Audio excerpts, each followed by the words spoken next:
you have to have somebody that's in charge that isn't greedy, right? So like you're going into it with your heart in the right place. And if you can maintain that, great things can happen. Right. But you have to be able to maintain that, and you have to be able to walk that line. And unfortunately, I've seen, like I said, I've seen in my career where a lot of contests, that is not the case.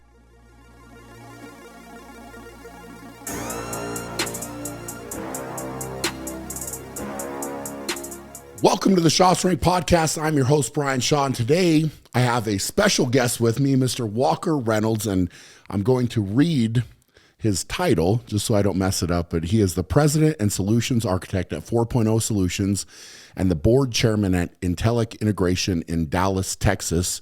And he also happens to be a sponsor of the Shaw Classic. So we're in here, we're kind of doing a little bit of behind the scenes work for the Shaw Classic, getting a little bit of intel on me, and we're going to go into all of that type of stuff because I feel like people will find that really fascinating. But how are you doing, man? I'm doing well, Brian. Actually, it's we have our own podcast. It's always nice to go on someone else's podcast. But we've spent for those of you who don't know, we've spent an entire day together. Yes, this is the culmination of the whole day, and I'm looking forward to the conversation. Yeah, it's going to be great. I feel like in the conversation today, I made the comment just a little bit ago. I feel like we've done 2 or 3 different podcasts just with the conversations. It's been fascinating to learn more about what you do and what you're doing with the Shaw Classic. But I would love to learn first and foremost a little bit about your background, just so people know your history. You've been into so much and done so many different things. It's fascinating as I was trying to do research on you a little bit more for this. And I don't even know where to start, to be fair. But any story about me has to start with when I was a kid, when I was 7 years old. I'm from Dallas, actually. But when I was 7, my mom got murdered by my stepdad. Oh, my goodness. And so I was adopted by a family in upstate New York. I was the oldest kid of 5 kids that were adopted in that family. And my stepfather, who is my dad, who I refer to as my dad, he was the first person in my life who taught the values of discipline, respect, hard work, but also achieving excellence, like how to achieve excellence. And I got to see with my own eyes how my dad went from like a working class guy to becoming a Hall of Fame trap shooter. Like he's in the New York State Trap Shooting Hall of Fame. He's a world famous trap shooter, but he was a purely working class guy. And I got to see like what it took as a kid. He used to sleep at night with his headphones on, and it was like self-affirmation stuff, visualizing success. Interesting. Visualizing breaking 500 birds straight with it in his mind, the mind's eye, all these like really important concepts. So with that, that's sort of carried over with me, and I think that's how, your content has resonated with me, my family, my team. But, I graduated from a really good public school, but I was a poor kid who graduated from a really public school. I have a background. I have an undergraduate degree in sociology. I'm an electrical engineer. I have a BSEE, and then I have a master's in education. I've spent the vast majority of my career as an engineer who develops solutions for manufacturers. My life's mission is to help save and create middle-class jobs in the United States.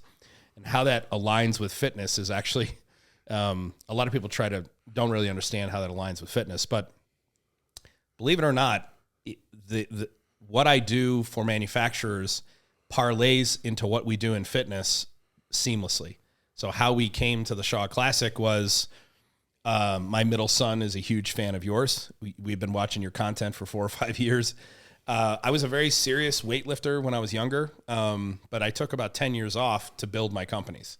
So I worked 100-hour weeks, 120 hours a week, didn't lift up a weight, didn't go for a single jog, nothing. And then my son, Jared, started powerlifting a couple of years ago, and I started powerlifting again just to spend time with him. And I think you and I I know we're very similar in the way that we approach solving problems. And so I took a very scientific approach to becoming a strength athlete. So you're very data-driven. I'm also very data-driven. A few years ago, we were developing a product for Toyota. And while we were powerlifting, I was thinking, this technology we used in Toyota might really actually we could probably use this same technology in the fitness industry to help us become better deadlifters, bench pressers, and squatters. We could use what's known as pose estimation in a vision system to basically monitor us while we're lifting and then tell us what we're doing wrong. What's the likelihood we're going to get hurt? What's the likelihood we're going to have a successful rep? Where do we need to adjust our ergonomics? And then later on, it was, I want to be able to calculate what my maximum bench press would be or what my maximum deadlift would be. And that's sort of how we ended up getting introduced to you. I developed a vision system 2 years ago, literally as a prototype, and then was like, you know what? We really need to collect data off of professional athletes. Why don't let's reach out to Brian Shaw and see if, there's synergy there. That's literally, our team sent an email to you guys. Absolutely. We got together a year and a half ago. We sponsored the Shaw Classic last year, and we really didn't know what we were doing, right? It was, hey, we want to sponsor the deadlift. We want to put our vision system on the floor. We want to monitor the athletes. We want to collect data off the athletes, and let's see how reliable this system is at predicting maximum weight that can be lifted. And last year, we predicted that Alexei Novikov would break the world record, not just Alexei. Konstantin he was in the running, and so was Gabe Pena, that all three of them on that day could have broken the world record in the Hummer Tire deadlift based on the analysis of the data in our vision system. We calculated that Alexei would be able to lift about 1,272 pounds. He ended up breaking the world record at 1,210. In the post interview, he said, I think I got 1,270 in me. The data supports that. So that's fascinating. We were able to predict the world record using this vision system. And then the last year has been, okay, where do we go next? It works. And absolutely. The partnership with Shaw worked great. Now what do we do? Yeah. There's so much. You did a great job breaking that down from where you started and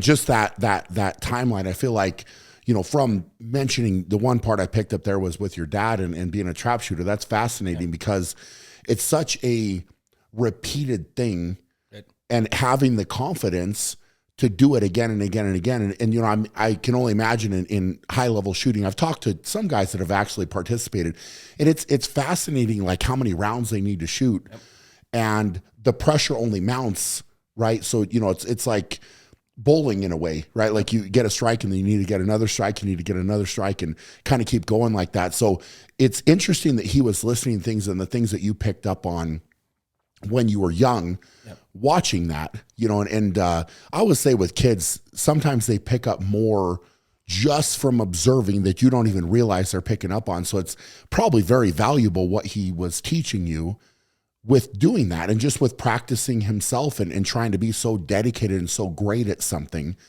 separating himself. It's funny. We just got back from lunch. All of us were at lunch for an hour and a half or so, having burgers together. And you said something during lunch that my father used to say all the time, and I was going to point it out and just let it pass, but I'll bring it up here. When you talked about how in the deadlift, you literally listed off the sequence that you go through every time you do a deadlift. And you said, it got to the point where the reason I do that, well, there's lots of reasons, but one of the reasons is whether I'm alone in the gym or whether I'm in front of thousands of people, I know that I can repeat the deadlift the way that I know that I can do it. And that's the familiar piece. I asked my father this one time. He was shooting in the Grand American, which is the biggest trap shooting event in the world. It's tens of thousands of competitors. When you win a Grand American championship, that makes you, that's like winning the NBA championship. It's the best. The biggest deal in the world.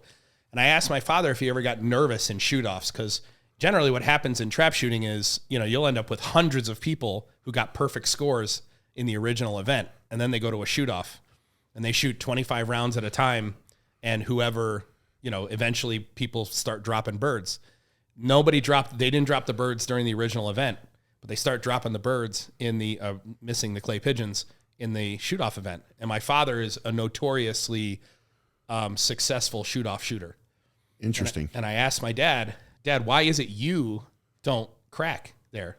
And he said, because every target I shoot at is the first target I've shot at that day. That's awesome. He said it's literally I love that. repeatable. So when you said that at lunch, I was like, and actually we were driving over and Jared's girlfriend, Alyssa said, you and Brian are so much alike, like so much of your values are the same. And so many of the things he said at lunch are things that I thought you had said That's to me already. interesting. You know? Yeah. I mean, you have to repeat it. And it's just what made sense to me. Right. It always has. And if you break a lift down, I mean, I've seen top level guys get in big pressure situations. And, like I said at lunch, they'll forget to tighten their belt. Yeah. Or just do something completely, forget to do something for this lift. And it's like, well, I walked up there and this wasn't right, or I didn't do that. And in my mind, there's just that checklist, and you zone out, and you're so focused on the weight, what you have to do, how to execute it. I've run it through in my head how many different times, again and again and again. So I've visualized myself being in that situation, down to how it's going to smell, the lights, the environment, the energy, all of these different things are things that I've already visualized in my head. So when I'm doing that, I've already seen myself doing it and being successful. So now when I walk out to that bar, I do it all the exact same. And then all I'm doing is executing what I've already visualized, right? So it's just that moment, getting into that moment. And I think that takes practice. It takes a lot of practice and getting into that spot, because somebody would say, okay, I'm in my gym training by myself. How do you get yourself to a spot where I'm in my gym, but technically in my head, I'm in that contest in that moment, doing it there. And it's something that I've had to refine, certainly throughout my career, but it helps so much to have done it visualizing it in that moment. And it translates to performance 100%. Well, it's funny, the data supports that. So one of the reasons we wanted to support the Shaw Classic, we wanted to sponsor the deadlift, get our vision system on the arena floor. So those who were at the Shaw Classic last year, our vision system was on the arena floor, maybe 30 feet in front of the deadlift platform. And we literally were filming and tracking every single deadlift movement, collecting data on every one of the athletes. And one of the things that has stood out, we have collected tens of thousands of deadlift movements. So that is, we've scraped the internet for them. We've collected them off of our own athletes. We've collected them off of people in our gym. And one of the things that absolutely blew my mind about the data that we looked at last year from the Shaw Classic is how repeatable professionals are. And so here's a really good example when we talk about data fidelity in fitness. If you watch the average person, say, do a bench press, and you watch them do 10 reps, and you really, really watch, you zoom in, use a high resolution camera, 120 frames a second, you really zoom in and watch them. If they do 5 of those reps the same way, that's what a person who's been in the gym for 5 years, the alpha in your gym. So it'd be a 50%. If they do 50% of those reps the same, that's a good number. But you guys, you pros, you're all 90% consistent.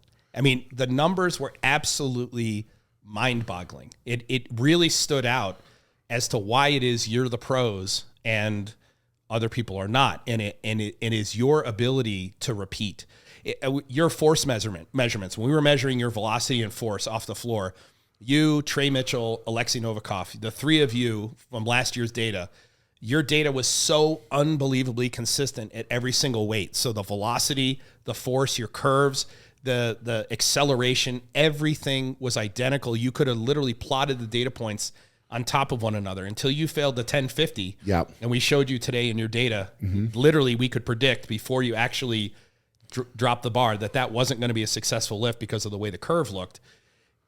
Every lift that you did was literally, you could literally plot them right on top of one another. Same thing with Alexei, same thing with Trey. All the pros are that way. They're 90% repeatable. And the question is, how do you take that to the masses? Yeah. How do you take what we've learned from you and give that to the masses, right? Yep. And that's the goal this year. Sponsoring the Shaw Classic, being on the floor with the deadlift again this year. We'll have the vision system at the expo. How do we take that to the masses? How do we take what we learn from pros and parlay that to the weekend warrior or the person who's in the gym 4 or 5 days a week? See, and I think that's fascinating, right? To me, breaking that down and really analyzing it, it makes sense. What you're saying makes sense, right? Like you have all the quite literally the top guys in the world competing, and they step out there and it's repeatable, right? They are following that same path every single lift they're doing because they've done it again and again and again, and refine the process. And whether, maybe whether all the guys break it down like I do to a point where it's like, hey, this strap is going on first, and then I'm doing this, and then I'm doing this. Whether they do that or not, they're still getting into a position to lift and doing it the same way, whatever their process might be. Because everybody doesn't necessarily think the exact same way that I do, and that's totally fine because they can repeat it and have proven that. See, what I'm fascinated about is as you break down, you're saying, all of these different lifts from videos that you pulled and people that you've been around. It'll be interesting to see, and it will be very fun that you will be at the expo. Right. So everybody that's coming to the Shaw Classic will have an opportunity to step in and experience this. Right. We're going to put 135 pound. So we're going to put one plate. We'll have a second plate. So you could do a 135 or a 225 deadlift. Anybody's going to be able to come up to the platform, and we're going to be able to collect your data. So you're literally going to be able to pull. If you want to do 3 pulls, you can, and then we'll show you 3 pulls in a row, how they line up. So that would break down essentially like you and I broke down my lifts. Right. These people could see exactly what they're, and it's neat to see, all of the, kind of the grid, if you will, that's put over my body when I was lifting. You can see how I'm positioning and when I get into position for a deadlift, and then how far the bar is, and all of these different factors. It's fascinating because you can track when your leg is maybe moving different, or your arm is moving different, or you shift a little bit during the lift, or like any of this type of stuff is so amazing. One thing that stood out with your data is very interesting. So of all the athletes were exceptional in terms of repeatability, but you were freakishly exceptional. So it was you, and then in terms of repeatability on the lifts, it was you, and then it was everybody else. And everybody else is still unbelievably world-class in the pro ranks. And by that, I mean, they are literally twice as repeatable. That is, every little detail from the flexion in the hip to the position of the feet to the position of the hands are literally repeatable. The way that they're firing their muscles, the central nervous system is firing the muscles, the point at which they start to lever back on the hips, literally 90% repeatable among the pros, where it's 50% among the average person, okay? But the thing that really stood out is your data. You were on a completely different level. Yeah. Like in terms of repeatability. It was a complete, and then when we broke down the lift today, you told me stuff today that I didn't know about that lift, the 1050 where you didn't complete the lift. You did 900, 950, skipped 1,000, went to 1050. Yep. We did not tell you your data, that we had calculated that you could do 1075, that you had 1075 in you that day. And I asked you, would you have wanted to know, because none of the athletes knew the data. And in fact, the athletes didn't want to know the data. They're kind of worried that they would know what the data was. They didn't want to know that. But if you had, what would you have thought if I had told you, hey, you have 1075 in you, and that's an empirical certainty. Like we have calculated that mathematically. We know 100% you can do 1075. Would you have bailed on the 1050? And what you pointed out was the reason, the bigger reason was you lost positioning. Mm-hmm. And by the way, it was very easy to see that in the force graph.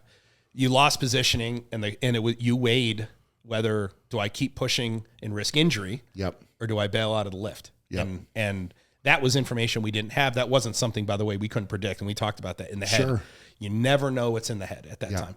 Here's one other thing I wanted to say about repeatability, and this really stood out today. Today was the first time I've had an opportunity to, I had a chance to bench press today. We worked out, which was awesome while you were doing your workout, and we got a chance to watch you warm up, stretch, watch your entire workout, for the primary deadlift. And one of the things that really, really stood out to me is you even warm up like a professional. Like you warm up like it's a competition. Mm-hmm. The way you stretch, even the level of intensity on your face while you're literally stretching that's not something you see in the gym when you go into the gym down the street. You don't see that level of professionalism and intensity. And I would love to be able to teach that to the mass. I would love to be able to take that to the masses. When you did your first warm up, which I think was 180. Well, I did some stuff with the bar empty as part of the warm up, and then I think the first lift I took was 185. Right. So when you did the 185, you pulled the 185 as if you were pulling 1,000 pounds. Yep. And I think most people would be surprised.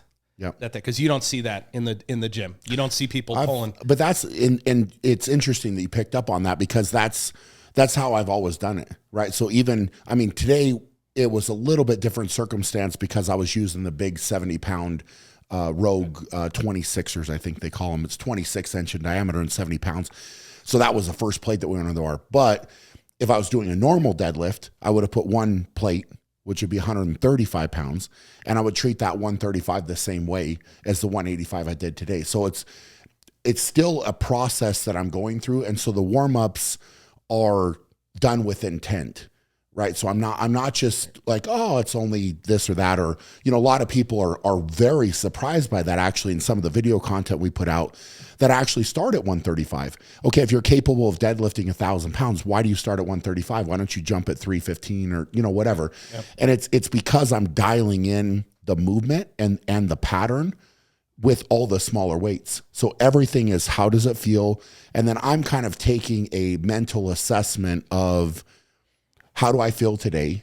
And with all the real life factors that are going on, then I'm also on top of that. Typically, I will on my own kind of track the speed of the bar, right? So going in, it's funny, in the past, I've gone into a contest and I will always say, I can pretty much tell you in the warm-ups where I'm going to go that day, because you just have days where weights feel like the bar's empty. It's just nothing. And I'm just going up in my warm-ups, and I can already tell that by the time I get to even 300 pounds or 400 pounds, it's like, well, I know what I'm capable of, and this is going to be a really good day because of that.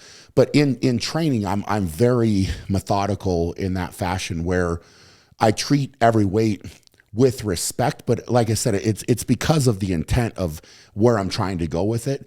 So I'm reinforcing the movement pattern early on so that I can replicate it again and again, right? So if I went up and just, because it's 185 pounds, I just yanked it up and I wasn't, really dead set on where my feet are and how the bar is and where I'm grabbing it and that type of stuff, then should I be able to just turn a switch on at 500 or 600 or whatever and say, well, now I'm just going to jump in and do that? Well, I would argue that, from a dialing it in perspective and how the lift is going to go that day, those sets are just as important as the top sets. Yeah. The early on sets. I mean, the more I do that, the better my lifting is going to be, and the more I can repeat it, right? And then I can analyze based on each set as I'm progressing in weight, how does it feel? What's the response? And then, I kind of have planned out weight jumps, but also what's the correct weight jump? Should I go up more? Should I not go up more? And how much of a jump should I make based on how the bar moved and how I felt? When you were analyzing your videos with the guys afterwards, They were coming up, and you basically two of the digital media team were taking you from different angles, and then in between reps, in between sets, you were literally analyzing the video. Then you were going over, early on, you were looking at the velocity data. Then you stopped looking at it. One of the things that really stood out, and I think we'll talk about this, my team and I will talk about this when we go back. In our gym, at the risk of sounding, I don't know how to say this without sounding, but in our gym, we're the alpha folks in our gym, right? Yeah. Everybody knows who we are. Sure. Vicente is one of the top squatters in the gym. Actually, I think he is the top squatter. I'm the top bench guy in our entire gym. Everybody knows who we are. And I, coming and working out here today, a couple of things that just really stood out to me. And I was, you talked about, taking the 185 seriously. Yep. I would take it a step further. You walked up to that 185 as if you were lifting a car off your family. Like the look on your face. So we have the data. We have the camera. We filmed the whole thing. The look on your face when you're pulling your first warm up with any weights on it was it's the same look we see in our gym when somebody walks up to the bar and they're pulling the PR of their life. Yeah. This is the major breakthrough. This is my 500-pound pull. This is my 600-pound pull. How intense they are. That's the level of intensity you had on your first warm-up pull. Yeah. And the way that you were stretching, the level of intensity you had while you were in stretch, I mean, you literally looked like you were going to eat that machine that was loosening your, that really stands out. I mean, it is a huge differentiator, I think, that helps point out to us, while we're top tier amateur lifters, right? Yeah. We're not even in the same,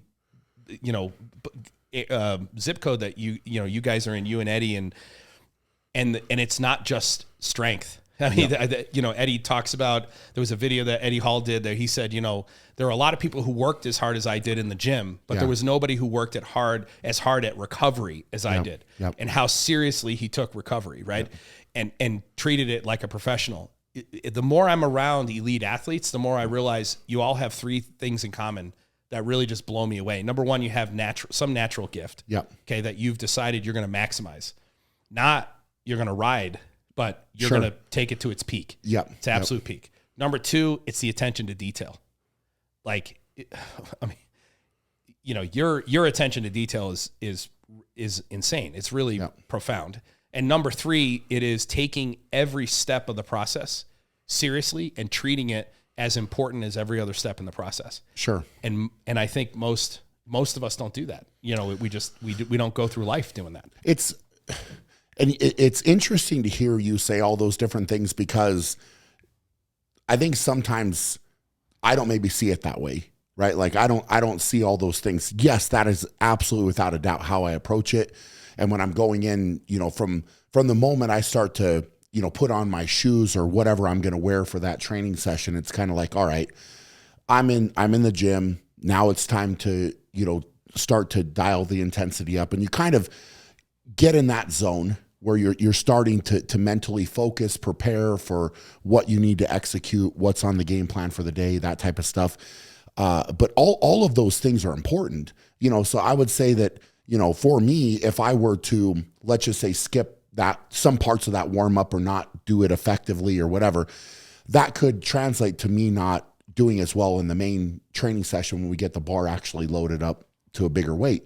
So all of those components are pieces that need to be thought about and executed on to build up to what I'm going to do for the day, right? And also, part of it also is staying healthy, right? So like that warm up, if I'm getting loose and I'm not, walking in to the bar, and to be fair, I'll even take it as far as going further with the warm up if I need to, right? So if for whatever reason that first lift, the first, pull on the deadlift, or maybe I'm doing bench, it's the first bench or press or whatever, it doesn't feel right, I don't immediately go up and weight. I might stay at that until I refine whatever's going on or get a little bit looser, whatever it might be.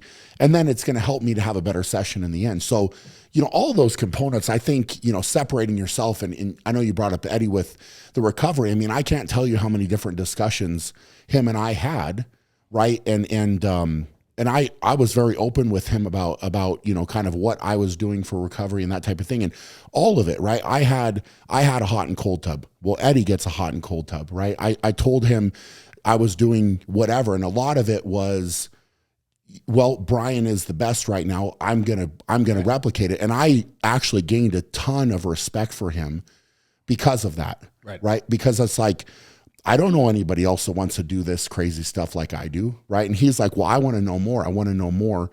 And then, he obviously ran with it on his own. I'm not saying that he didn't maybe do some stuff, because he even built like a hyperbaric chamber. And, I mean, I was using a hyperbaric chamber, but I never got as crazy as putting one at my house. I mean, I've done other stuff. And he did some extreme stuff with sleep. Like if you looked at the way how committed he was to getting sleep for building muscle, and like in recovery, like making that like the top priority. Big time. Yeah. He was hyper focused on those things. It's one part of the goal when we built the vision system was we wanted to, we in our gym, we were actually talking to your media guys too about this, because they're obviously in the gym. One of them's a strongman over there. Yeah. And I asked him, he goes to a regular gym like we do. We go to a rec center, which is, I think there's maybe, it's a world-class rec center. It's, there are, I think maybe 4,000 members each year come through that gym. There's probably 40 hardcore lifters that we see every day. And then we also work out at Metroflex in Plano, which is where, there's a bunch of big influencers there. Papa Don, who tried out for the Open, he works out there. Yeah. And we do our big workouts there on the weekend, our big, heavy Saturday workout. And that's to go to another level. In the rec center, we're the big dogs. We go to the Metroflex, and we're not the big dogs. Makes right? sense. They're monsters there, right? Yep. Well, one of the things we were talking about is all the people we see come and go in the rec center. Yeah. You know what I mean? The thousands, we were talking about this. How many people you see in the year? 1,000 people come and go in the gym, and there's 40 that stay. And what's the difference between the 40 and the 1,000? Well, the answer is the 40 love it. And now everyone is capable of falling in love with the gym.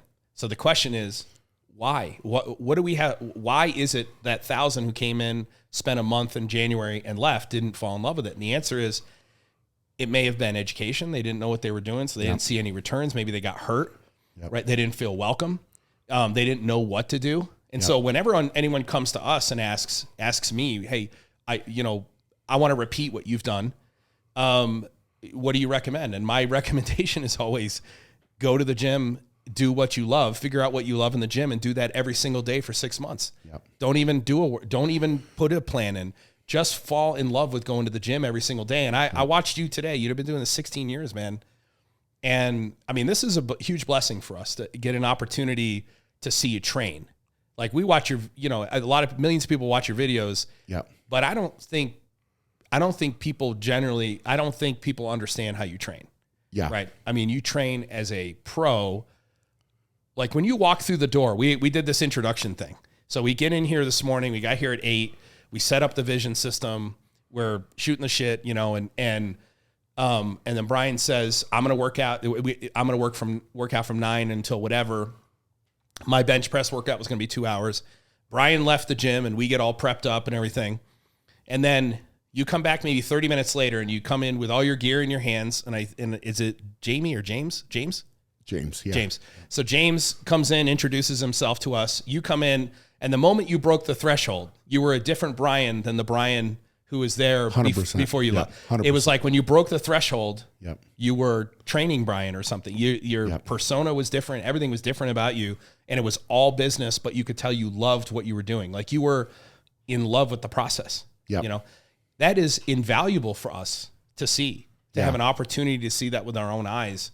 And I wish more people could see it. Honestly, if I'll be honest with you, I wish more people could see that, because I know it moved me. I know it moved Vicente. I know it moved Jared. When you were pulling the 915 at the end, we're all just standing there, and I'm thinking, I work out with some huge dudes, and I've never seen anyone pull 900 before live, ever. And you had way more in the tank, and then we talk about the breakdown of that, and which was even a whole other conversation about if you never get a chance to talk to Brian about how he approaches movements. A movement is not a movement. A movement is a series of events that happen in order. Yep. That's how he looks at it. He talked about breaking the bar off the ground and then the pull. And it had to do with, he understood how the friction of the plates on the boards. And I mean, it was really incredible. It was an incredible experience to just hear you espouse that knowledge. And it's that type of knowledge that we're trying to transfer using technology. And that's part of what the vision systems helped to serve. Well, I think it's a lot of it for me is just a byproduct of always being willing to learn. So like from when I started, I came out and was college educated and going in to be a strength coach and that type of thing. But I understood that there's a very big difference between being book smart and having practical knowledge in a situation. So you have to walk that fine line, but with lifting, with training, for example, you're using, to touch on your point about why all these people join the gym and then leave and, don't get hooked or addicted or, right. Like any of that. And I think that it can be overwhelming, right? It certainly can be overwhelming. And you make a very fair point. If you walk in the gym and do what makes you happy, what you enjoy, you're going to want to come back and do it more, right? So at the beginning, is everybody going to love training legs? No. Probably not, right? You're good. Even for me, man, when I went in the gym and I was young, What are you wanting to train as a young male? You're wanting to train the muscles you can see in the mirror, right? So you want to train bench press and biceps, right? So for somebody walking in the gym that's a newbie, you're going to get results. You're going to get, the whatever newbie gains. Yep. And you could walk in and train that. And again, your body doesn't understand how to necessarily move the weight correctly. And all of that can come in time. But again, if you walk in there and you're starting to see results and you're looking in the mirror and you're happy with what's happening, it can be very addicting, because it's like, hey, I walk in here, I do this, I feel good. Now the byproduct of that is I probably want to eat a little bit better, so that my hard work in the gym is paying off.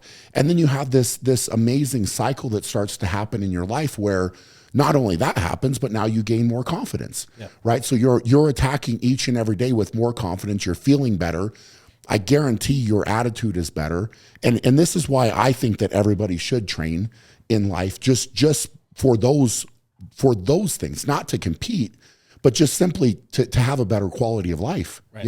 And I think that definitely can happen. And it can be overwhelming, but walking in the gym and doing what you love, doing what you enjoy, that's how I got started. And it's all really and truly stemmed from that, right? So, I went to a quote unquote normal gym for a long time. And then it started getting harder and harder for me as I was having more success. And, everybody doesn't understand that zone, right? The zone that you saw today with training.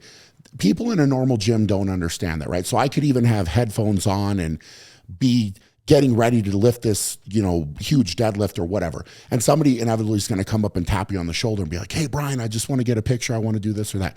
And so that started happening more and more. So I understood that if I wanted to be successful, I needed to have my own training environment that I could control. So I could walk in, I could flip that switch, I could go to the zone that I needed to go to train and still love it and still enjoy it. And I've had, anywhere from just myself training to having a decent number of different people come in that are kind of training with me. And I love all of it, to be fair. I mean, I like being able to get in my own head sometimes by myself.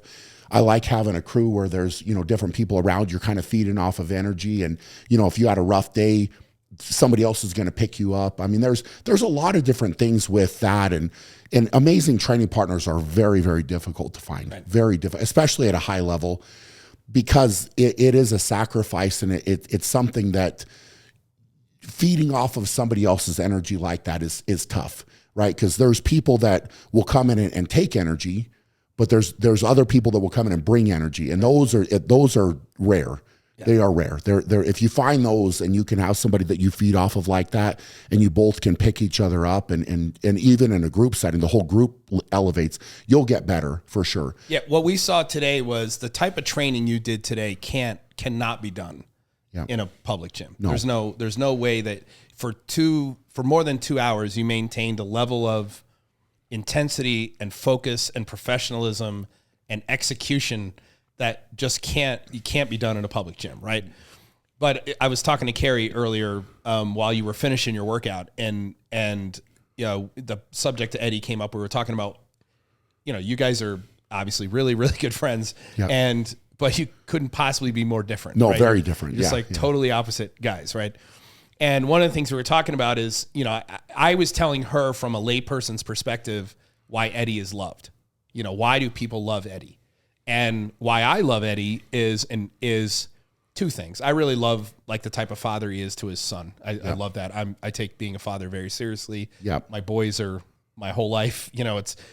But the bigger thing is Eddie showed the entire world something you could achieve if you push through the limitations that we impose upon ourselves in our own minds. Yep. When he pulled that 500 kg, that was an act of not superhuman strength. Yep. But superhuman, the superhuman ability to push through that which we think we are limited by. That's why I love Eddie, right? When I look at you and, why is it, you and Eddie are like buddies. Carrie told me this story, and she said, and I don't remember when this was, but I think it was after he won World's Strongest Man, you were training, he wasn't training for World's Strongest Man yet. He was getting up in the morning and he was going to training with you. During the TV show when we were filming The Strongest Man in History. And he was training with you 100%. Every morning as your training partner, even though he had nothing so we had, to train we had to be on set and I had to get up and train and he would still show up. 100%. You know, and that's the gym bro thing. Well, and that there's a lot of things and moments like that you know, you're saying that, but that's where for me I gain a lot of respect in that, because that's a guy that's not just doing it because he's getting clout for it or anything. No one knows. Like, hey, you know what, Brian, you're training for this. I'm saying, and it was hard. It was hard. I'm not going to lie. It was hard for me, and I'm the one training for the contest, right? So we have 12, 13 hours of filming, and then you got to eat, go to bed. I mean, for me, I had an entire kitchen set up in my hotel room, so I'm prepping every one of my meals right there. And you know, Eddie didn't go to that extent certainly, but it was like, hey man, what time are you going to train? All right, you know, we're going to be there. And we made a lot of jokes of, hey, I'm late or whatever, which turned into a whole different thing. But he was there, man, and we would get it done. And it was a really, I think that's probably where a lot of our friendship probably blossomed even more. You know, I mean, for lack of a better term, it just, that mutual respect. So it was like I had already gained respect for him by knowing what he was putting in behind the scenes. And again, that type of mentality where we had different conversations, and it's two of us that think very much the same way, right? So I am not a guy that's going to say something's impossible. I'm not going to say that. Eddie is also the same way, right? Like him and I are gonna potentially butt heads a little bit in the, you know, competitive world, and that's just the way it is. But there's a lot of mutual respect that can be gained by seeing somebody else putting the work in, right? And that's why I think a lot of people will say, you know, at the top level in strongman, what's it like? What's it like backstage or when all these guys get together? And you know, a lot of people would think it's super hostile, you know, kind of like everybody butting heads, whatever. And I think that by and large, there's a mutual respect that has to be had, because I know how hard it is for me. So the next guy sitting there in that chair, he had to put work in too to be there, right? So I'm going to respect that hard work.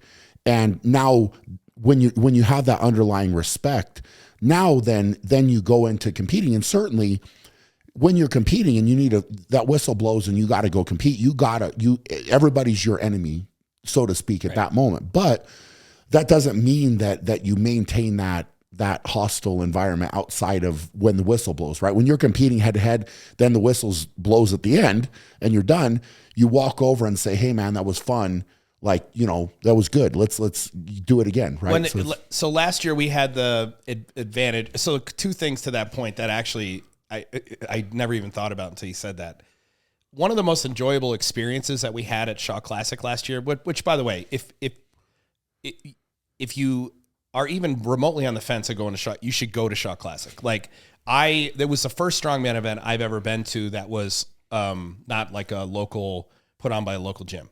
And it was just a ridiculous experience. I mean, the energy, you know, when Alexei Novikov broke the deadlift world record. Crazy, yeah. And when him and Gabe were going back and forth, the energy in the arena at that moment when he walked up and everyone knew that 12:10 was a world record and he was going to pull it, and it was ridiculous. Then when Mitch Hooper on the yoke, when he just did an 11-second ridiculous, crazy, you know, and then you and Alexei were both doing circus dumbbell, right? It was you going, and that energy during the Shaw Classic was ridiculous. I mean, we were on the floor, we got to feel it. It was a really incredible. I've been to NASCAR events, NFL games. I've never had an experience like that. And that's cool to hear. Yeah, but it was behind the scenes.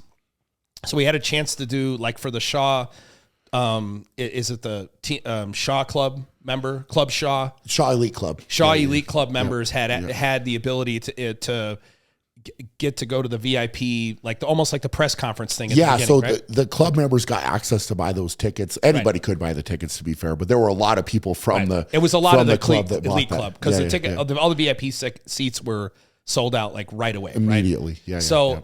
And getting to watch the athletes interact with one another. So it was like most people didn't get to see this, but It looked like a press conference. It looked like a fight card almost, right? You had two tiers kind of rows, and the 2 rows, and all the athletes were there, and then went around and asked questions.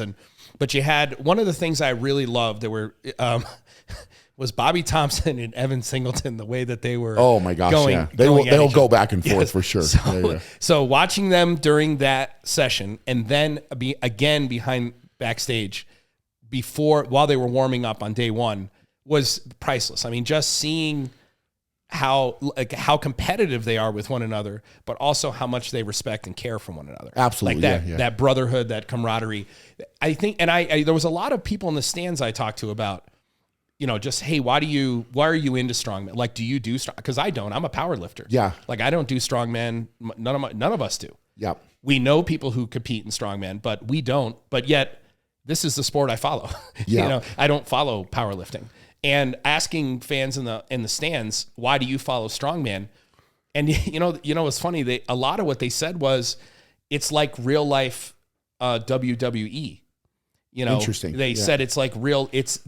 None of it's staged. Yeah. But the entertainment value is the same level of entertainment. It's huge, right? Yeah. You know what I mean? And I couldn't have agreed more. It wasn't histrionics and characters and stuff. Although Evan Singleton definitely plays the I mean, you can see his WWE background. Yeah, you can see his WWE background. But the experience was an incredible, and that opportunity to have the conversation with you where you said, I think it was 10 years before, you were either putting on a meet or you were in a meet across the highway. I put it on. Yeah. All right. From Budweiser Event Center. And you said, we're going to do an event in there in the Budweiser Event Center one day. And it was 100%. 10 years later, right?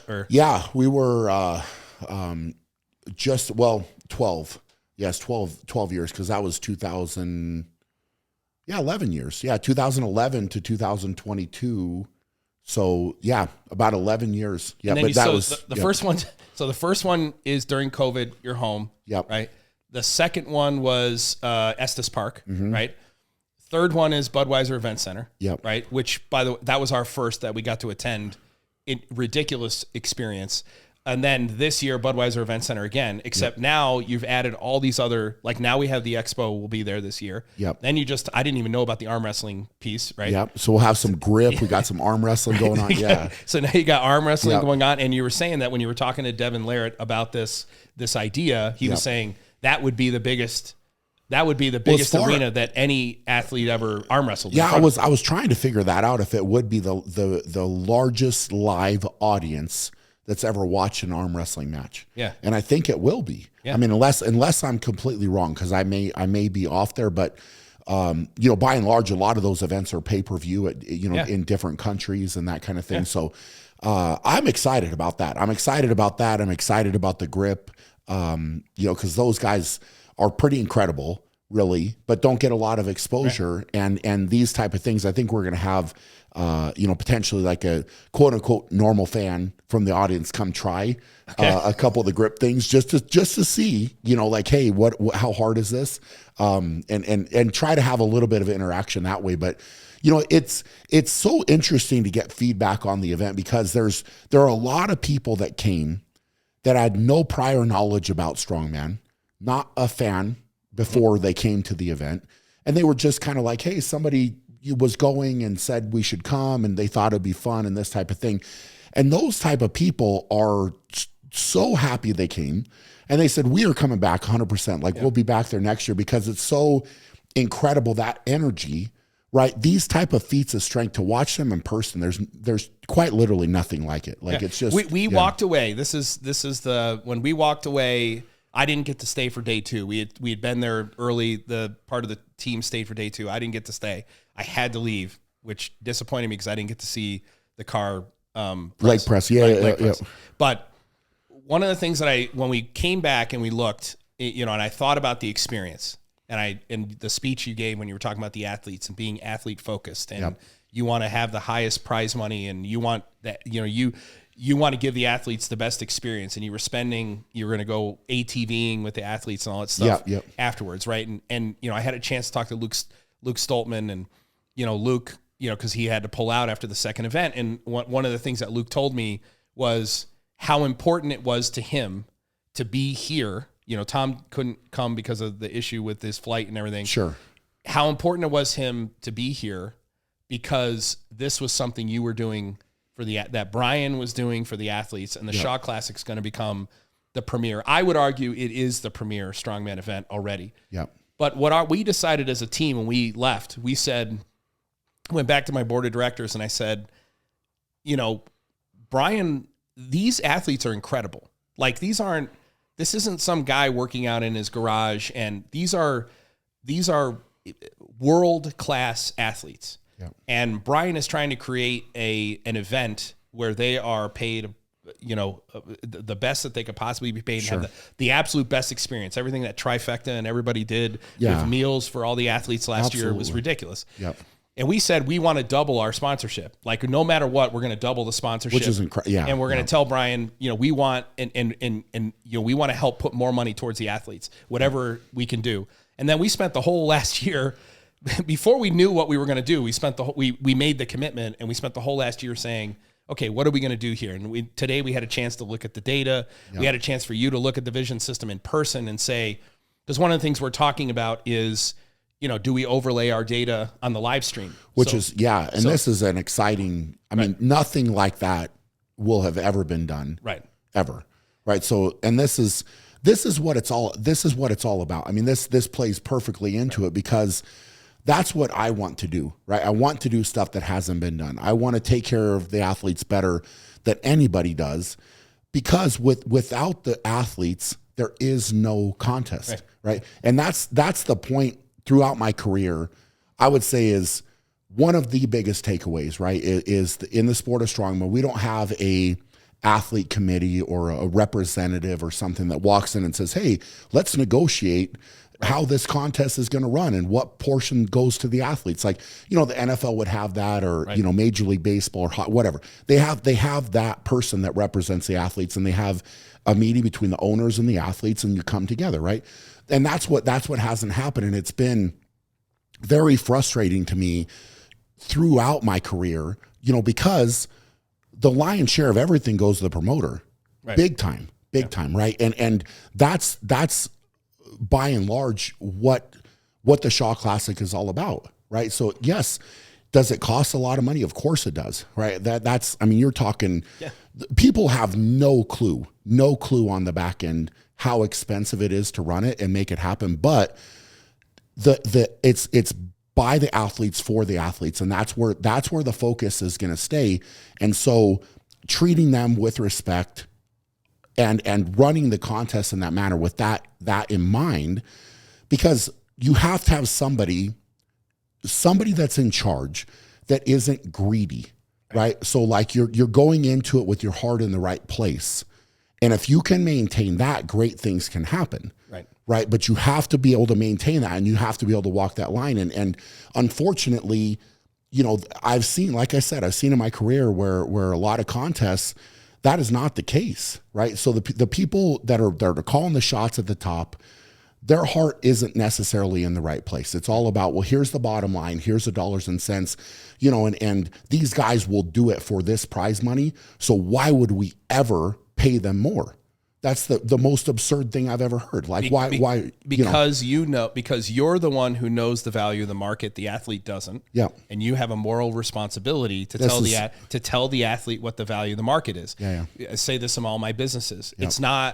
It's not our employees' jobs to come and negotiate for a raise. It's my job as the leader of the organization to figure out based on the market what they're worth. Sure. And then tell them what they're worth and pay them accordingly.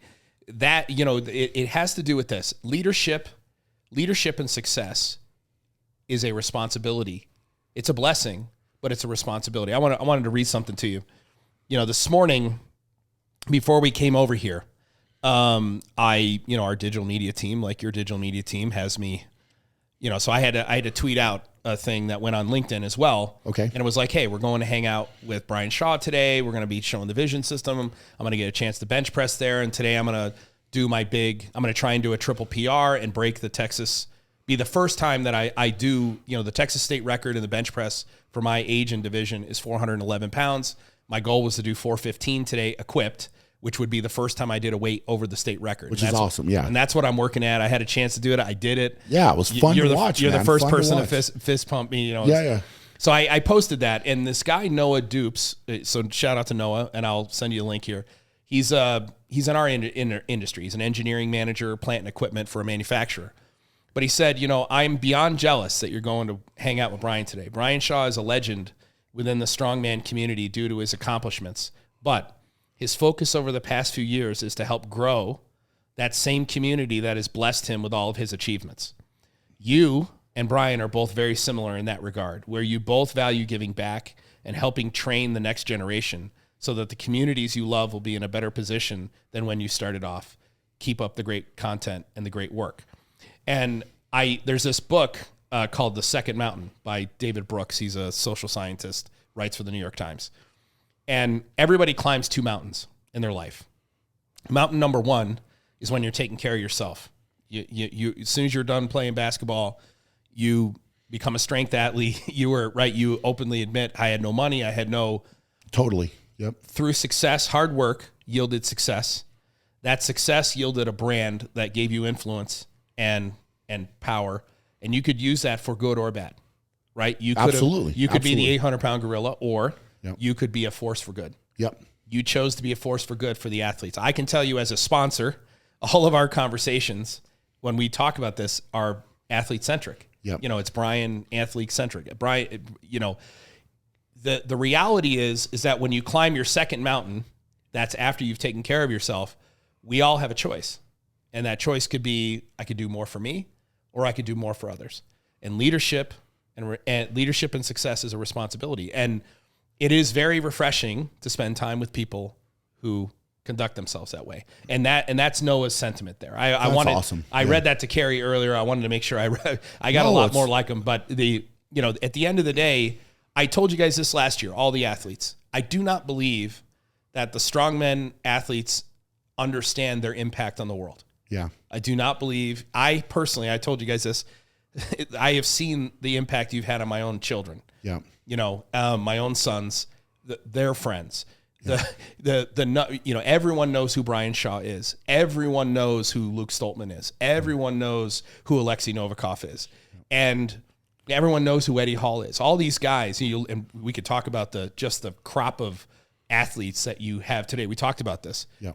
The strongman is so unbelievably stacked right now. It's insane. It's absolutely insane. And where did that come from? Yeah. If 15 years ago it wasn't stacked, there were great athletes, but it wasn't deep. Now it's so deep. Yeah.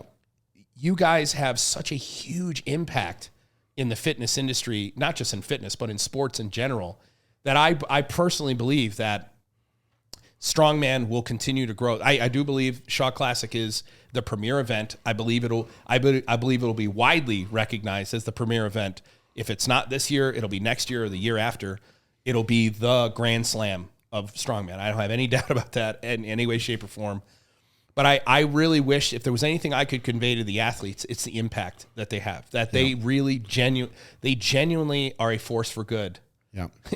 In this world, and their impact goes so much further than I think they realize. Yeah. Yours included. I mean, that's what it's all about right there. I mean, that message is huge, right? Because you can, and I like the 2 different mountains that you climb, and what you try to do, and it all comes back to very much, in my mind, it's you treat people how you want to get treated.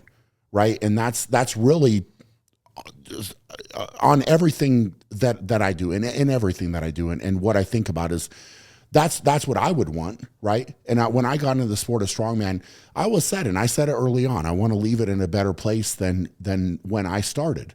Right. And I've seen a lot of growth, and I've seen a lot of different things happen, but there's things that I want to see happen that haven't happened yet. And we're working toward them, right? And I do think that they're going to get there. And this is, part of what I'm going to continue with and continue to work on.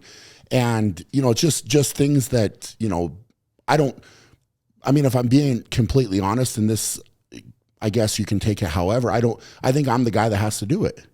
right? Like I think that's my position now. I need to take on that role, but not from an arrogant standpoint or like, hey, I'm gonna put myself in this position. It's more, okay, I've worked very hard to accomplish what I've accomplished, and now, like you said, you can be a force for good, but I have to be that driving force, right? And I can continue to be that, and that is what is so rewarding because behind the scenes, and we're sharing a little bit more now content wise leading up to the shot class of kind of the inner workings of what it takes. Right. Because I don't think a lot of people really understand how extremely difficult it is for me. It is for Carrie as well and our team to make this happen, right? Like there's so much that goes into it, and so much of it is above and beyond just because we care, right? So you could do a contest, and in my mind, you could do it good, you could do it better, you could do the best, right? And for me, if I get into anything, we're gonna do the best. And that's what I'm going to be okay with at the end of the day. I have to look in the mirror and say, did I do the best that I absolutely could do? And every decision behind closed doors, anything. And like you said, it's athlete focused. So if something is not good for the athletes, we're not going to do it. Well, it's crazy. If what you're able to achieve when you're training to compete and put the event on, which is the part I'm having trouble really wrapping my brain around still. You and me both. Right. But the fact that you're able to put on that you and your team are able to put on an event the way you do while you are training to compete. Yeah. I can't even imagine what you'll achieve once you're not training to compete in the same event. It's really like the video y'all dropped today. We watched it on the drive over, watched the first 8 minutes or so while we were going to lunch. Yeah. And there's a snippet in there with that engineering firm we talked about, the machine builder who builds the Red Iron. We saw that snippet in that video. I actually love that y'all dropped that in there, because one of the first questions I asked when I came here is, Brian, when you're building apparatus, like who do you call to build an apparatus? You know what I mean? Like you've got a new idea, and he tells the story about this relationship, this guy he trained, whatever, two decades ago, and then in exchange for training, this guy owned an engineering firm that could build stuff, and the guy would build equipment, and that relationship, and he passed away a few years ago. But that relationship still is. It's like a family. His son is over, literally like a family, and that's what it's all about. So as you grow those relationships as well. I mean, I'm still going to the same guys that have helped me since day one. And that's very important to me, and they care about the contest and the equipment and the contest just as much as I do. They want it to be successful and safe, and they put a lot into it. And just on their side of it, we have meetings, and then they even go think more. I think more. We come back together, and it's going to be fun to show more of that kind of behind the scenes, the inner workings of how we bring it to life. And I think if people watch those videos, they can get in a little bit of a look into, okay, what does it take, right? Like what are we doing? And everything is, I mean, at this point, I told Carrie last night, like we have to figure out how we can shut it down a little bit earlier at night. Cause it's not only we work out here, then we go in the house, and then we're doing so much other stuff, and she's got her computer out and I'm working. And it's like, we have to find that a little bit of balance there as we're going in, but it means so much to me. It means so much to her. Right. And I think that at the end, I think if people come this year, or if they can't come and they watch it online, there's going to be so much stuff where I think the wow factor is going to be big, right? And I think that it's going to be special, for a lot of different reasons, not only because it's my final contest, but I think just that aside, I think just the evolution of the event itself. Right. This year now we're growing more, and that's evident in so many different areas. And I mean, I appreciate you saying that you think it's the premier event, and giving that endorsement to it. But that's my goal. Like I said, I'm not going into this. I would be lying if I said I didn't want it to be the best. Right. And that's from day one. That's just what I do. I'm not going into it to be like, well, it's okay. Nope. No, we're going for the best, and I'm going to keep working and make sure that it is the best. I want it to be the best, and that's something that I think is very important. And like I said, without the athletes, again, I could put in all the hard work. I could be, let's just say the best promoter, the best this and that. But without the athletes, that does not matter, right? The event will not be what it is without the athletes. Last year, Shaw Classic was the heaviest of the strongman event competitions last year, yep. right? So it was the heaviest, which means it's the hardest. Yep. Okay, of all. We had this long conversation about moving from 6 to 8 events, and your philosophy on, strength is not just static strength; it's dynamic. There's many grit. We need to be able to test people's grip. We need to be able to. Absolutely. We got to test everything, right? Yep. We had this long conversation, and actually, I wish you're right. We made the joke that we've talked a lot, that we've done 3 podcasts already today, but It is true. We talked shop a lot of engineering, a lot of data, but a lot of philosophy as well. Shaw Classic last year was the heaviest. It's going to be the heaviest. Obviously, it's going to be the heaviest this year because it's heavier than last year. Yep. And this is the event every athlete wants to be at. Yep. And that's not you telling me that. That's me talking to the athletes, and to a man. Every single person was like, I would have walked here to compete. Well, see, that speaks volumes, right there. I mean, that's cool. That's cool to hear. It's cool to hear you say that. And I certainly get the response from the guys and how excited they are. And, it typically does not take very long when I send out the invites to get a response. I'm in. Yeah. Oh yeah. You don't even need to ask, man. I'm there. Like it's, that kind of thing. So they're excited, and that makes me more excited. And hopefully we can keep going in that direction. And it's important, to have sponsors like you coming in, because, and I said this last year, but it helps so much with the growth. And I think that there's so many cool things right now, just seeing what I saw today. I think there's so much potential with what you and your team have put into all of the whole vision system and what we're capturing. And from a data standpoint, I mean, like you said, I'm a numbers guy. I like that, and I try my best to blend how things feel with what the data is saying, and walking that line. It's such an interesting conversation to have from this standpoint. But it's going to be neat. I'm really excited to see what we can do and where you guys go with everything you're doing, and how it can potentially get to people. Because I'm sure there's going to be people listening to this saying, wow, that sounds really cool. I would love to have that as a tool, which I think it will be an amazing tool once it's ready for that. So we talked to a lot of trainers, and we've shown the vision system to a lot of people.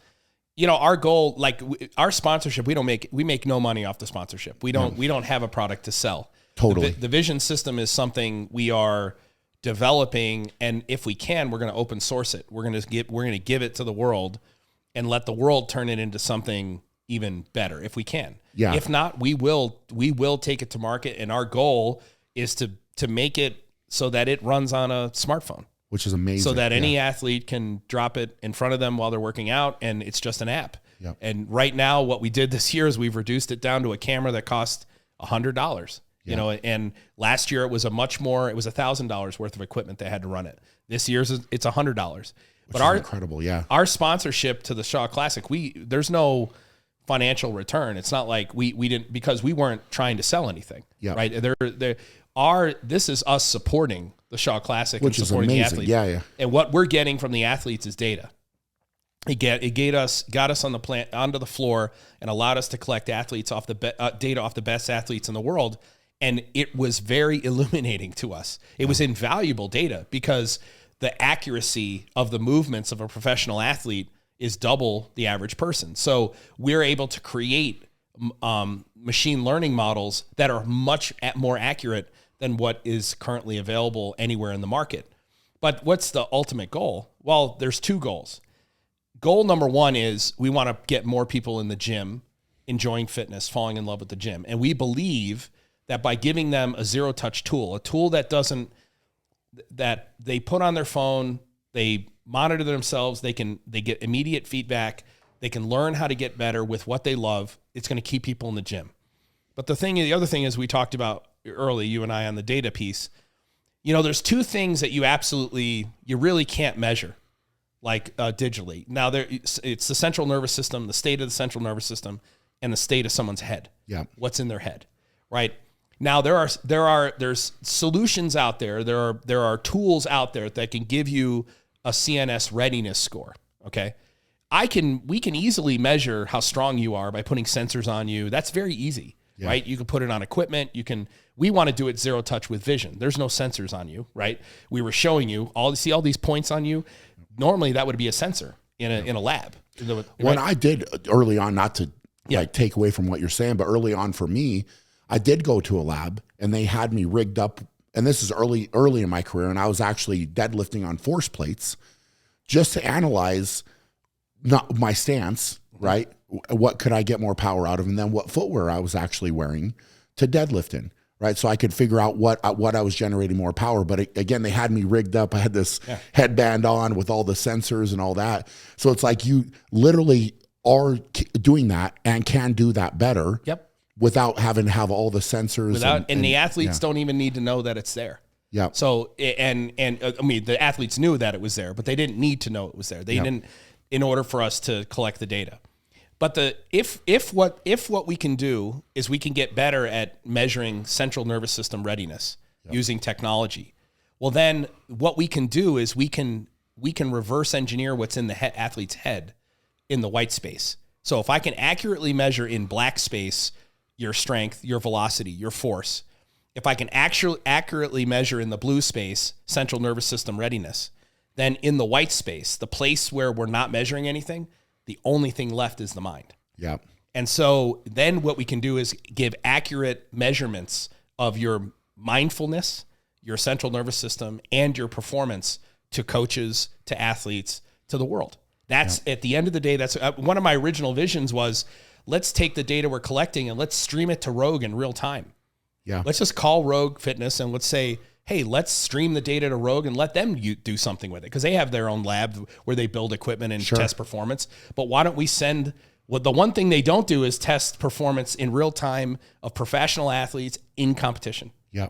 Right. What if we did that? Right. Yeah. And the truth is the opportunities are limitless. They really are. And the results are only good. They're good for humanity. They're good for individuals. They're good for pro athletes. Yep. They're good for everyone. The fans. Well, I mean, like you said, if you break it down and it's not a professional, but somebody just trying to learn. Right. Right. Like, hey, I'm walking in the gym. I've never deadlifted before. Right. Right. What I can rig this up and if it were to give me feedback on my stance and my position and, potentially bar path and like this type of stuff, then I could refine it with knowledge that's providing me. Or as a coach, I could look at an athlete and say, hey, maybe I didn't quite catch this with my eye, right, but here's what it's spitting back and saying. Right. So now I need to take a look at, well, why is your left hip going up or why is your knee shooting out a little bit here, whatever. So you could potentially use it as a tool to get better, which is really cool. Right. So, I mean, I think that would be great. It's something that, I mean, I would use that in the gym. I would put it on myself and say, hey, I can instantaneously go back to my phone and get data on the lift I just did to be better. Right. Yeah. So I'm improving. So at every single level, in theory, you could get better and potentially maximize your training, which would be huge. And the level thing is what we talked about earlier, right? There's these levels to our education in fitness, right? When you first get in the gym, the education is, where do I start and what do I do? We do it all the time. We'll see newbies come in. There'll be bench pressing or specifically deadlifting. If they're deadlifting and we see them in wrong form, we just walk up and, hey, try to help. A couple of pieces here. You activate your lats here, squeeze your shoulder blades together, stand up with the bar before you start to flex your hips. But that's a person coming and it could be embarrassing for someone doing that. Right. And as you walk a fine line, that level, that's level one. Right. And then level two is, well, now I'm getting a little bit more serious, but now I've plateaued. Yep. I know what I'm doing, but now I can't get any more gains. Sure. Right. And then level three is, okay, I've reached my genetic potential in overall, general physical preparedness, what Louis Simmons used to call GPP all the time, right? Yep. I've reached my genetic potential there. Now I want to specialize.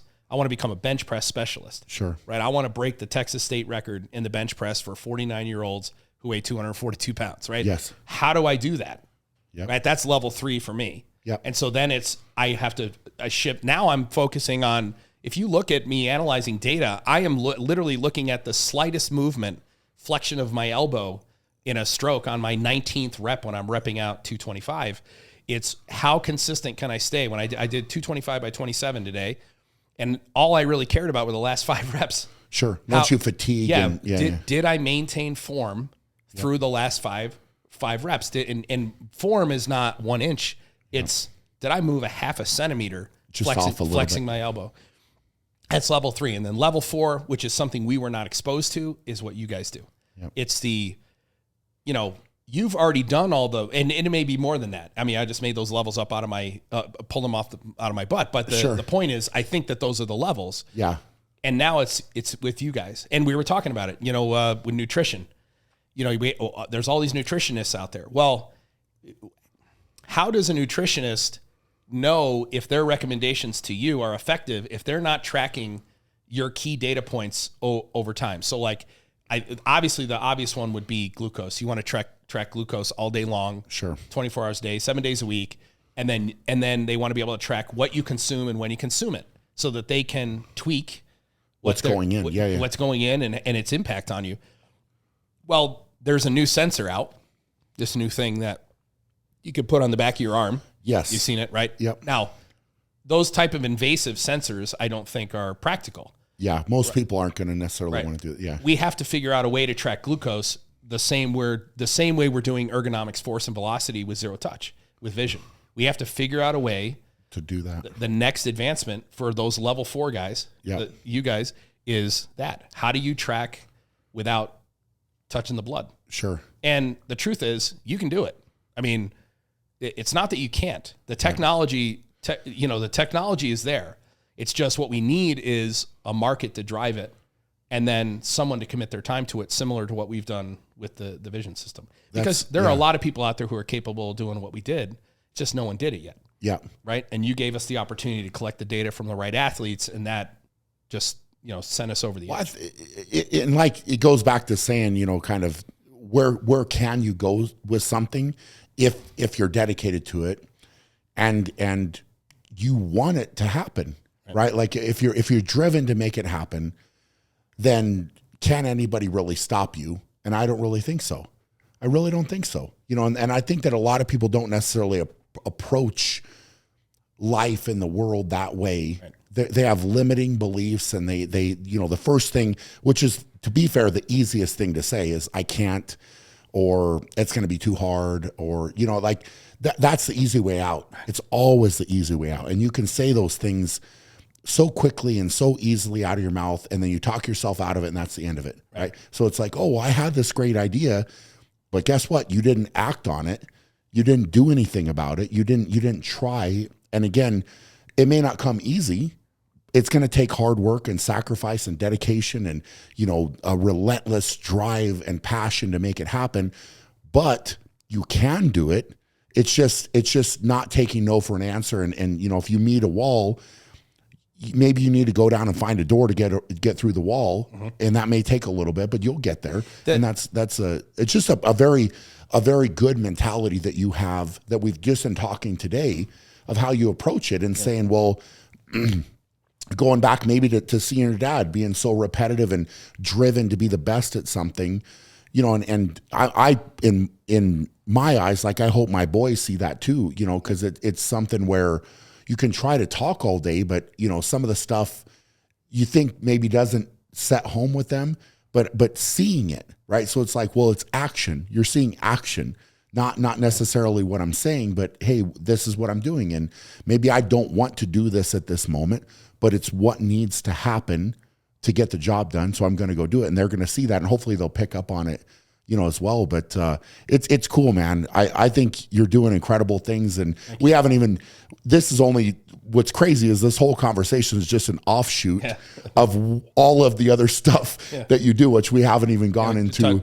Well, I wanted to, you talk about your sons, right? And I hope they see, I work out in a hoodie that says Fathers Matter. Right. I like that. I like that a lot. Yeah. I take being a father very seriously. Yeah.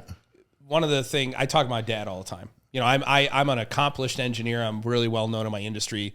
And I talk about I'm 49 years old. I talk about my father all the time. I'm constantly saying things to our students, to the engineers who work in our team, lessons, things that my dad said. And there's two things I wanted to talk about that I'll touch on before I forget.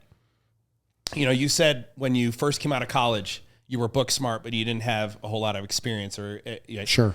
When I graduated, I was the first person in my family to graduate from college. And my father came to I threw my own graduation party. My dad comes to my graduation party, and he was a working class guy. And he pats me on the back and he says, "I'm proud of you, super proud of you, but I'm here to tell you nothing you learned in school makes a bit of difference in the real world. Your real education starts today." He said, and I started a new job on Monday. And he said, when you get there, he says, you have a choice. You have a choice between being like most college graduates who think that they know everything because they just spent 4 years in school getting a theoretical education, or you can go in thinking you know nothing. You can go find the guy who doesn't have your education, but's got all the experience you don't have. Yep. 35 years. You attach yourself to that person. You learn everything that they know. Yep. Right. And I did that. And a lot of the other college graduates that I started with did not. Yep. And I've told this story a million times. It's made all the difference in my life. And that going in with the mindset that I'm here to learn, yep, that I know everything, made all the difference in the world. But here's the other thing about my father. You know, you talked about mindset, and my parents' mindset was discipline, respect, and hard work. That until you have those three things, don't focus on anything else. Yep. Discipline is the art of doing what you have to do when you don't feel like doing it. Yep. Right. Respect is understanding that there are people out there who have made decisions. There are institutions out there that have come before you that you need to respect. Just because you don't know all the reasoning behind every decision doesn't mean that decision wasn't made in good faith and that they know what they're talking about. Yep. And hard work is get more out of every hour than somebody else. Yep. Focus on those three things first. Right. But then the big thing my father used to say was everyone has a reason to be a victim. Yep. Like every single person has lived a life where something has happened to them where that could be the crutch that they leaned on the rest of their life.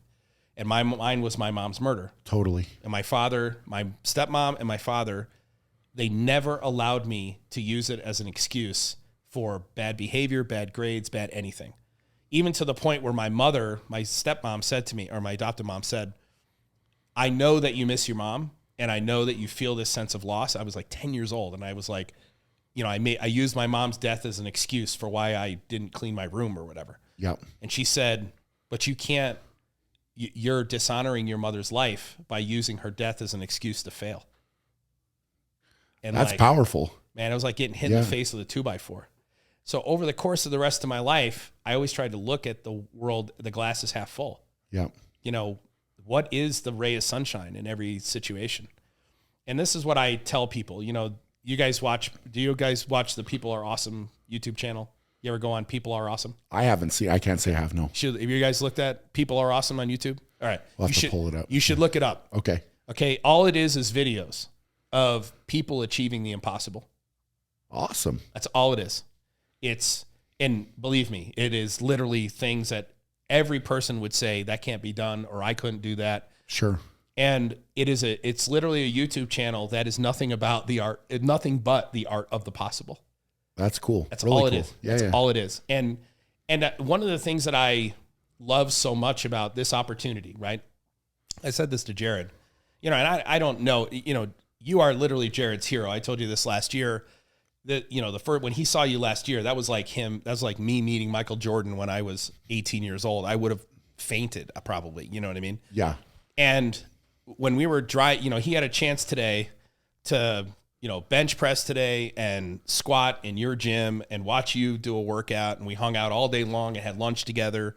And as we're coming back, you know, I said, "Jared, has this been cool for you? You know, spending the day with Brian?" And he said, "Yeah, you know, Dad, you made that possible. You know, you did this." Yeah. And I said, "You know, not really." You know, I was thinking this in my head when he said it. Not really. Carrie said this. Alyssa said it.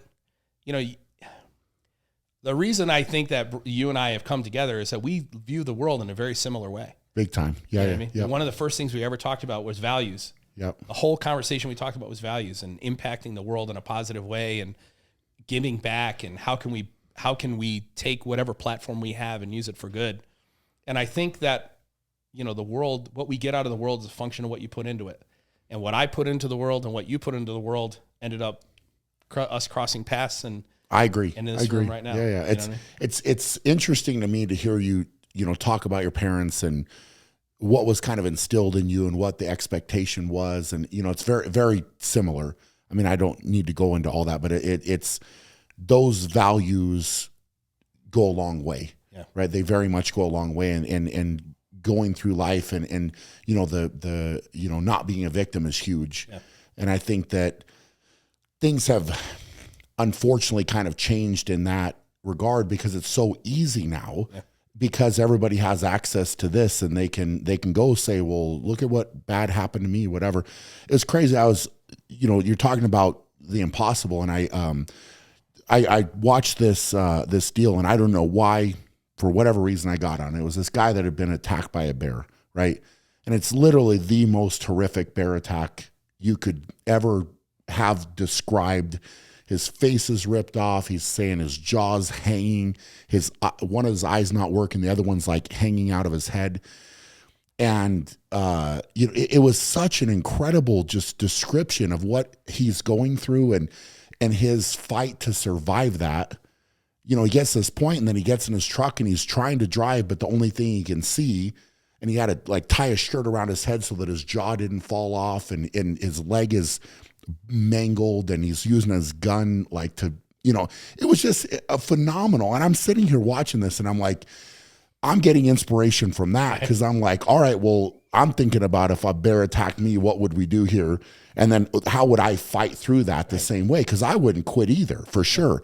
And I'm like, well, your face, I would try to pull my face back on, and I would, it's just incredible, like what the mind can do. And I can only imagine what that guy was going through. But, it's like, I'm going to fight to survive. And he survived, and it's amazing the plastic surgery they did to get, his so he lived. He literally lived. And he could tell this story that of this bear attacking him. I would love to talk to him. It would be incredible. But it's just like achieving, like most people would have died. Right. 100% for sure. They would have given up. There's no way they would have made it out of that situation. But he did, because it was just kind of taking one step and doing the next thing. And, it's that mentality. And now, well, look at what he's doing now. He got to a point where he's telling a story, and I'm watching it, and he's providing inspiration to me. I can only imagine how many people he inspired. Right. So he got put in that situation, I believe, really, because he could survive it.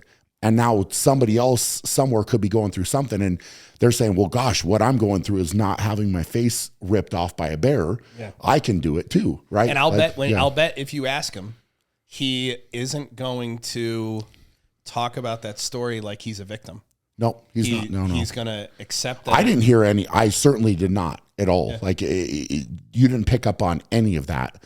And it would be so easy, like you said, everybody could find something that could be their one thing, like you said, for the rest of their life. That's well, I'm a victim because of this. And we talked about this earlier, and I had asked you the question, and I said, I'm going to ask you this later, which was, in your third strongman, World's Strongest Man. Yep. You've told this story a million times about the racing against the Drunas. You get the bag, you're going to win. Yep. The bag falls off. You have to pick it up, put it back on, and that's a plus. You end up losing by a second and a half or whatever it is. Yeah. And so many people. There's a whole backstory to that. In that, when you guys go, there's water in the bags, and there's water spraying out of the bags, and there are things that were outside of your control that led to that result. Yep. But you never talk about those things.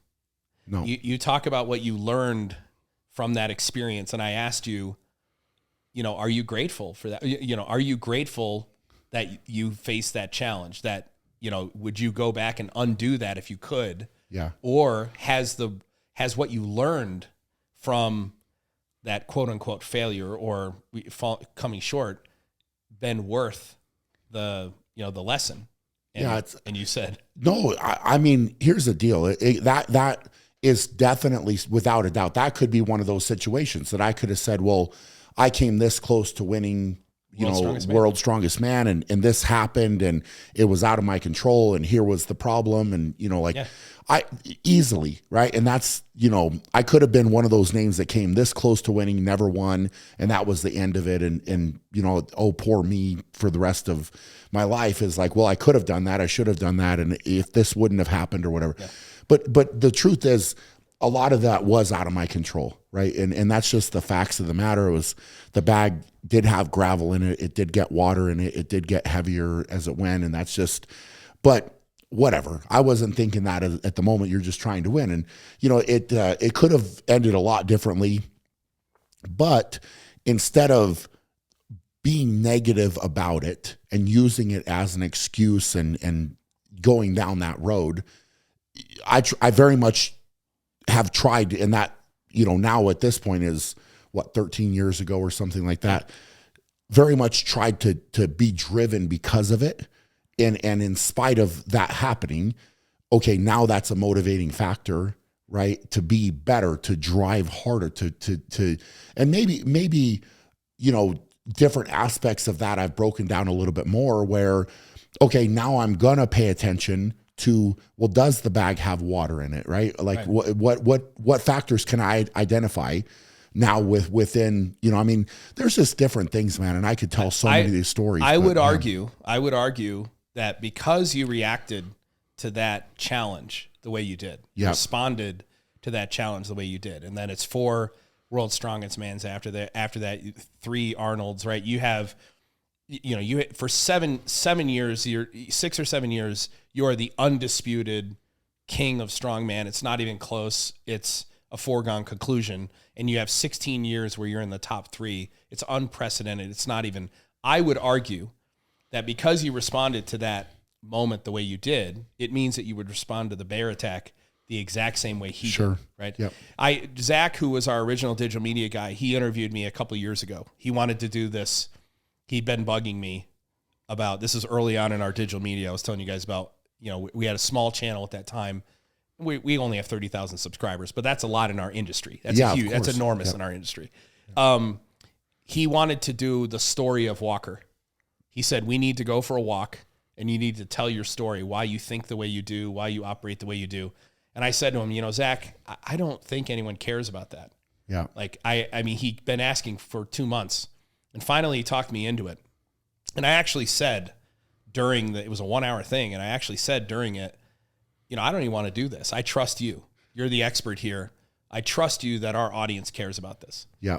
But he asked me at one point in the middle of that, if you could go back and undo your mom's murder, if you had the ability to go back and not have your mom be murdered, would you do that? Like, it floored me. I had no idea he was going to ask me the question. And the story is a little more complicated. Like, my brother and I are the ones who found her. I mean, it was a much, it was a really gruesome type thing, right? Totally. Yeah. And my response was, I wouldn't. As much as I miss my mom, and I do, and as much as I miss not growing up with her, and I believe that if anyone has to go through that, I know I could survive it. Therefore, I'm okay with it being me. I know that I can try to find something positive out of it. Sure. And therefore, I'm okay with it being me. And I think that goes to that point, what I learned from my father about leadership and success being a responsibility, right? It's a blessing, but it's also a huge responsibility. And I think that goes to the mindset stuff. All the stuff over your gym is like it's all mind. One of the things that really stands out is how you don't promote yourself in your gym. Like, so much of what's in the gym, like your World's Strongest Man banners are in a place where people aren't going to see them the moment they walk in the gym. It's really like most guys are like, it's going to be, they have a big picture of themselves or whatever. Your gym's not like that. It's all motivational stuff centered. Over the door is be great, right? It's not how great you are. It's a message. It's a testament to how you need to be great. Yeah. And the world needs more people like that. The world really needs more people who teach mindset. And speaking of that moment, that moment at World's Strongest Man, that's where Be Great came from. Right. Because that's what popped in my head on the 17-hour plane ride home, where I didn't sleep at all, and you're thinking about all of the scenarios, what I could have done different, and you come this close to winning, you work this hard, and it didn't happen, and whatever. And that's literally where that popped in my head. And I came home, and the next training session, I found a piece of wood, and I took a big marker, and that just wrote Be Great, and I set it on this electrical box, because at that time I was training in a storeroom of a grocery store that had gone out of business, so I just set it right there on that electrical box. It was just a piece of wood with those black letters on it, and it just said Be Great. And that's just stuck with me, from that moment. But I would agree 100%. And that's such a extreme situation that you're talking about with your mom to go through, and literally to answer that question that way is so much. Like, I wouldn't even compare me drop or having a sandbag drop at World's Strongest Man. It's not even in the same. But I tell my kids this all the time, that I tell everyone who will listen to me. The big decisions are nothing but a bunch of little decisions put together, and all the little decisions are just practice for the big ones. So you can tell. I would agree with that. You can look at how, how the old adage that character is who we are when no one's watching, right?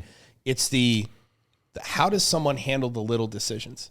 Yep. Like, how does someone, because that is indicative to how they'll handle the big moments. How do they handle the little moments? Yep. That's how they'll handle the big moments, right? Because all the big moments without a doubt, yes. And that's my argument is that you can look into the little moments with everyone and see what they're really made of, but you test it in the big moments. That's a very, very well said. I like that. Yep. Yeah. All those small decisions, for sure, are an indicator of how you would react where something really goes wrong, or, there's a very hard decision that needs to be made. These type of things are, you can find out a lot about yourself in those moments as well. But again, it's all the moments that people don't see, right. and that's so true, behind closed doors, because now we do live in a world where so much gets shared and so much is out there, and it's so easy to not be truthful in what you're putting out to the world. And then the camera turns off, or the phone's not on, or whatever, and then you're a completely different person. Yep. And now you're almost living a fake life, or whatever that might be. So you're not the person that you're putting out to the world. And, it's crazy to me that does happen, because I don't know how to do that. I'm the same person, and a lot of people, so many people have said that when they've actually met me, is like they expect almost that I'm a different person on the videos or what they've seen than when they talk to me in person. It's like, well, you're exactly the same as what I saw on the video. And you are literally 100% the same. Yeah. I get the same thing. I tell my audience all that. I promise you, I am who I am. Totally. On camera is who I am in real life. I just go on the camera. My mom, another story about my mom. In the 7th grade, I had to give a speech. I actually gave a keynote in Boston a few weeks ago and told this story. But I had to give a speech in the 7th grade on the Iroquois Indian, and I was terrified about getting up in front of my classmates. And while I talk a lot, I'm actually not a very social person, believe it or not. I'm actually very introverted. And I didn't want to get up in front of my classmates. And I asked my mom, how do I do that? And she said to me, speak about something you believe in. She said, get up in front of them, open your heart, close your eyes, and let it rip. Yeah. So take your mind out of it. Just be you. And from that day forward, I have always, for better or worse. I love that. Yeah. I've just, from better or worse, be yourself. And by the way, Brian, you literally are the same. Like, anybody who meets you in person is gonna be like, you are literally the exact same guy. I've seen this before. Yeah. Literally same. You are literally the same guy. It really is mind-boggling. Actually, it really is. Even people look different. You don't look different. So when you see someone on camera, you see them on YouTube all the time, and then you meet them in person, they oftentimes look different. Like, their profile looks different or whatever. You look exactly the same, man. Well, we don't do any special effects with the video either, you know. So it's because you guys don't have the money for that kind of special effects. No. Yeah, can't make me look better anyway. So it's why would we try? That's what Eddie would say. Yeah. No, he would say that. If he was here yeah. right now, that would have been his rip. I left it for him. That's awesome, man. Well, I know that you have a team dinner to get to, yes. But I appreciate you, number one, being here, all the conversations, being a sponsor of the Shaw Classic. I mean, there's so much cool stuff that happened today, really. Yeah. And I think that you know, anybody listening to this, if you didn't get a takeaway out of that, go back and listen again, because it honestly, like, there's so much great stuff that was shared. And like I said, I feel like the whole conversation, we didn't even really talk about what you necessarily do. You know, it's like a whole side shoot of it, but I think people find it fascinating. And you know, as things come out more, you know, with the vision system and, you know, stuff that we're going to be able to share with the Shaw Classic, will keep people. We will be at the updated. expo. So anybody who's 100%. we will be at the expo. Yeah. We'll be able to. And the expo is free. The expo is free to attend. I feel like I haven't said that enough. Okay. So anybody out there that's thinking about coming, if you're in the area, maybe you don't have tickets or whatever, you don't need to have a ticket. Just come to the expo. You can check this out, and we've got all kinds of speakers and great stuff going on. So the whole weekend is going to be awesome. If you're coming, it's going to be awesome. We're working very hard to make it awesome, and yeah, I think it's going to be great, man. It's going to be great. So anybody that wants to find you, where would they go? The best place to they can find us on our YouTube channel, which is 4.0 Solutions. The best place to find me is on Twitter. Actually, Twitter is the only social media I manage myself. So if you DM me on Twitter, it's actually me. I actually reply. Awesome, man. So, awesome. But you can follow our fitness journey. And what's your Twitter? It's at Walker D. Reynolds. Got it. Same thing with Instagram. Instagram is all of our fitness stuff. So if you want to see our fitness journey and me, I'm currently chasing the Texas State. And when is that record going to happen? So where I'm at today, because today I did the 415 top with I did 315, 16 reps, and I did 225, 27 times today. 411 is the state record.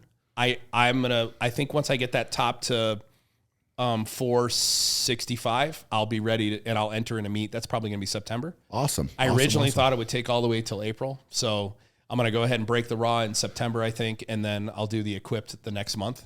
I want to break both records and that's killer. Yeah. Love it. I love it, man. That's I got awesome. it. The first time I pressed a weight greater than the state record was in your gym. I love it, man. I love it. We'll check that off the list. Yeah, it's great. I love it. Well, I appreciate you talking, man, and we'll get you out of here. But hope you all enjoyed that podcast, and definitely appreciate you guys' support. I hope you're all doing amazing. For now, go out and be great, and we'll check you guys later.